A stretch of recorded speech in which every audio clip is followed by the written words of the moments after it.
It's 3 p.m. on a Tuesday afternoon, and the bell begins to ring.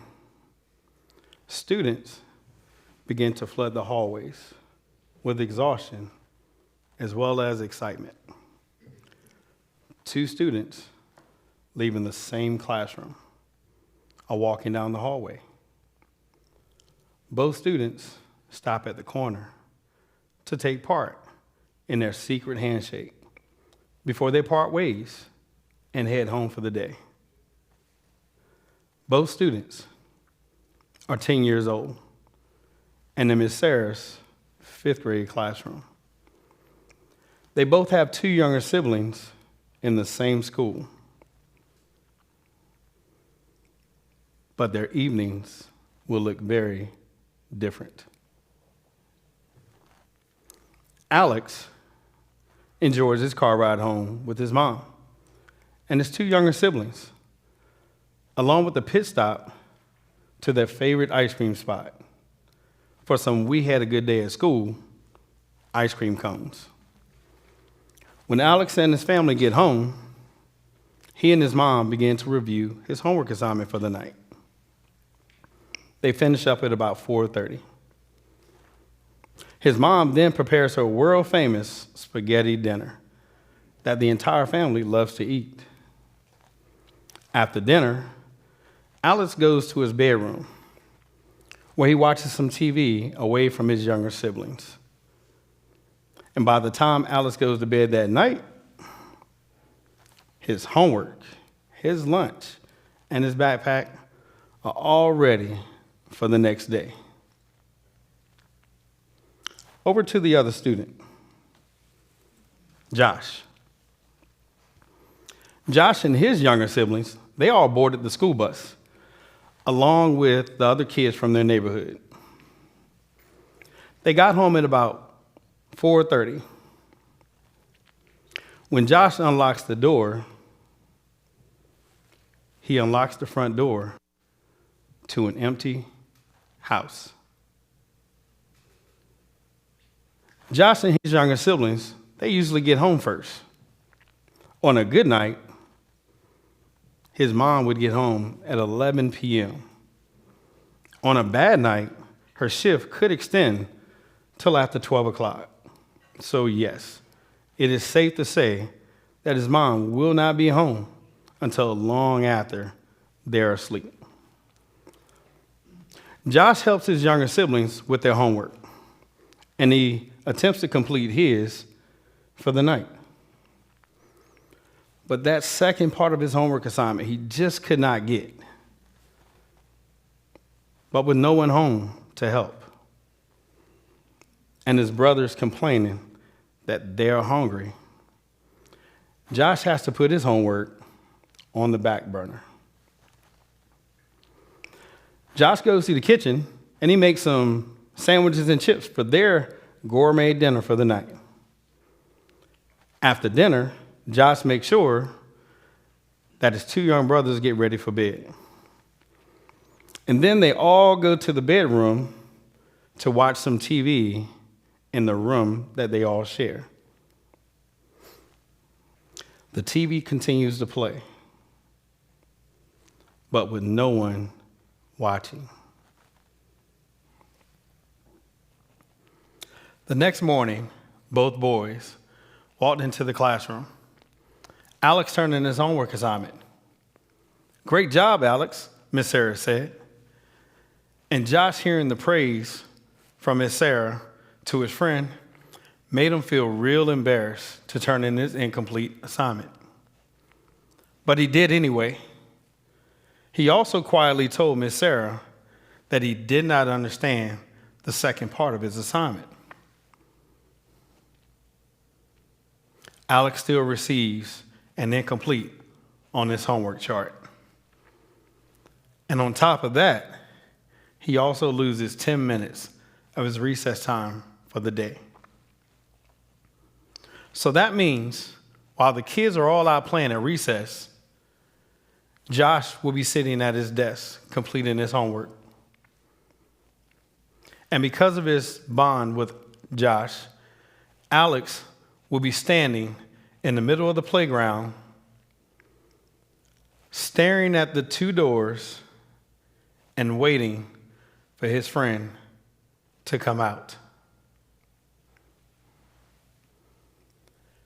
Two boys, same class, same assignment, same expectation, but they live two completely different lives outside the school building.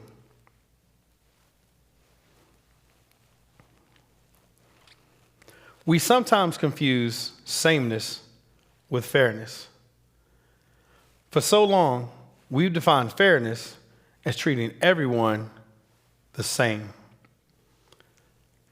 Same rules, same expectations. But the reality is, every student's situation is different. Sameness is not fairness, because not everyone starts from the same place. Some students come to school ready to learn, while others just come to school already dealing with the responsibilities that some adults would struggle with. And when we treat everyone exactly the same, we sometimes end up penalizing the very people who are trying the hardest.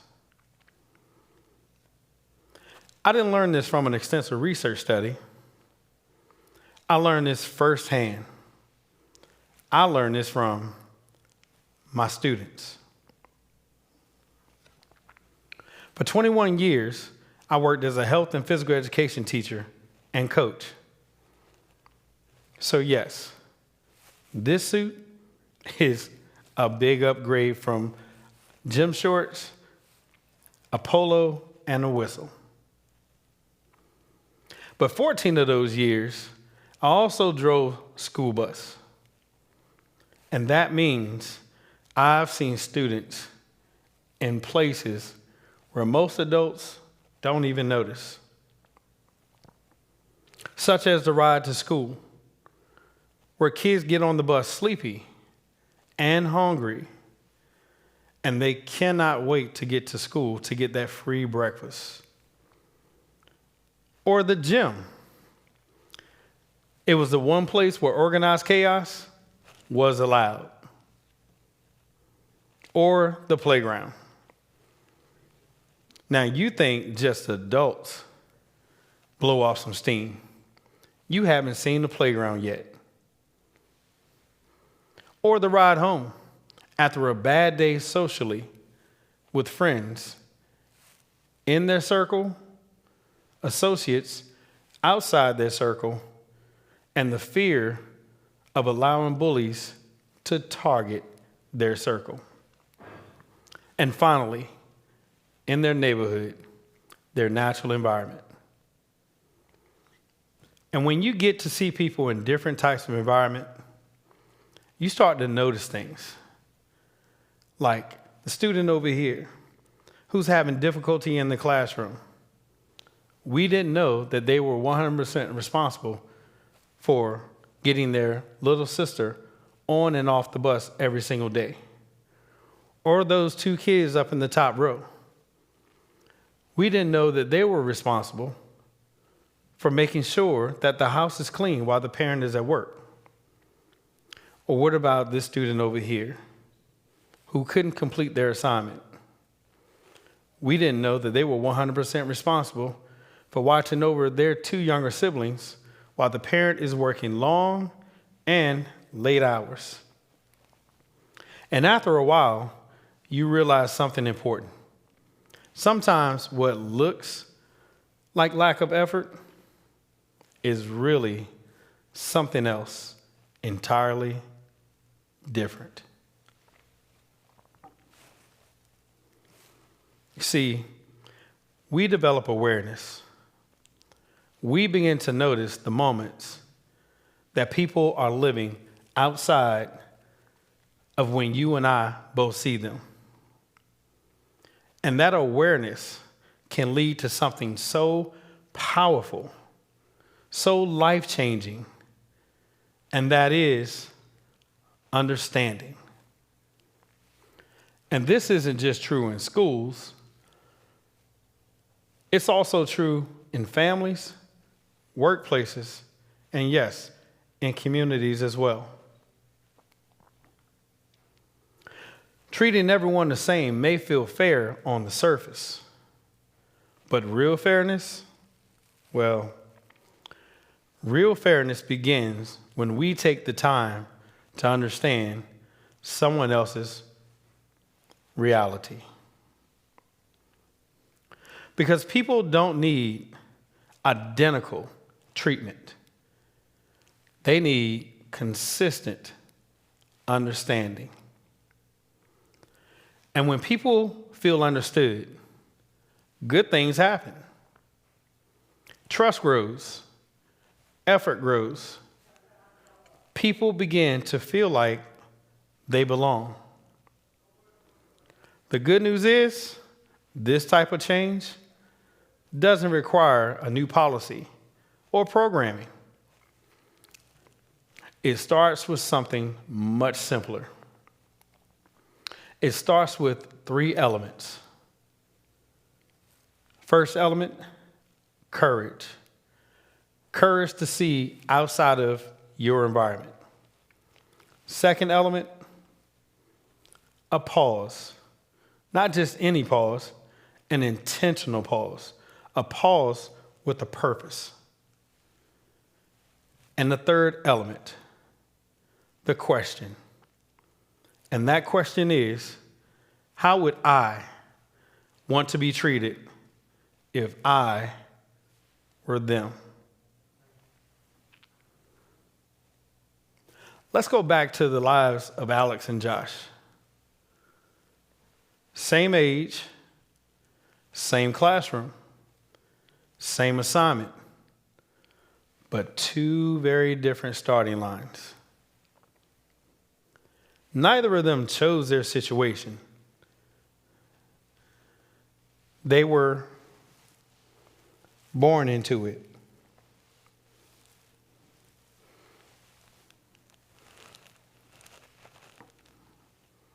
The choices of others had a tremendous effect on their outcomes. But one of them is most likely to be mislabeled. Not because he lacked potential, but because society had not taken the time to understand his reality.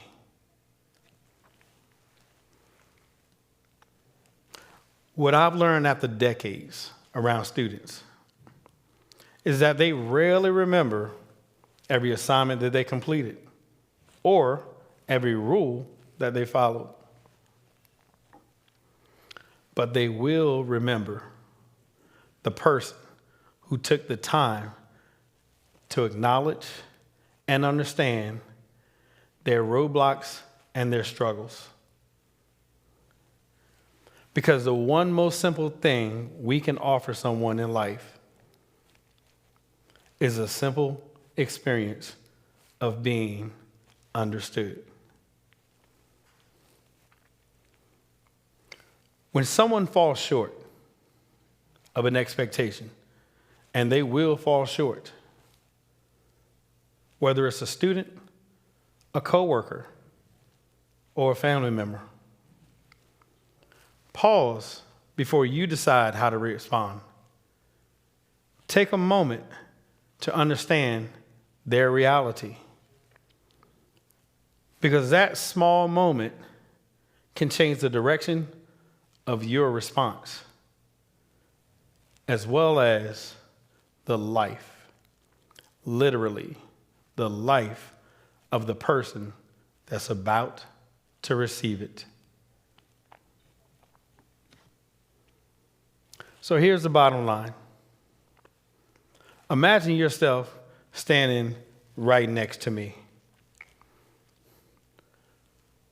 with walls surrounding the both of us, with one door in, or out. Pretty small and tight and very uncomfortable living quarters for both of us, right? Well, sameness will keep us locked into this space that we've been so comfortably living in all of our life if we don't change a thing. But awareness will give us the knowledge of how to unlock and open the door so we can see worlds outside of our own. And finally, understanding. Understanding will give us the courage and the empathy to move, to walk, and even run when necessary. Out of our space of comfort and every day, to be able to see a much, much greater understanding of others. And eventually of ourselves. And this is what I call real growth. Thank you.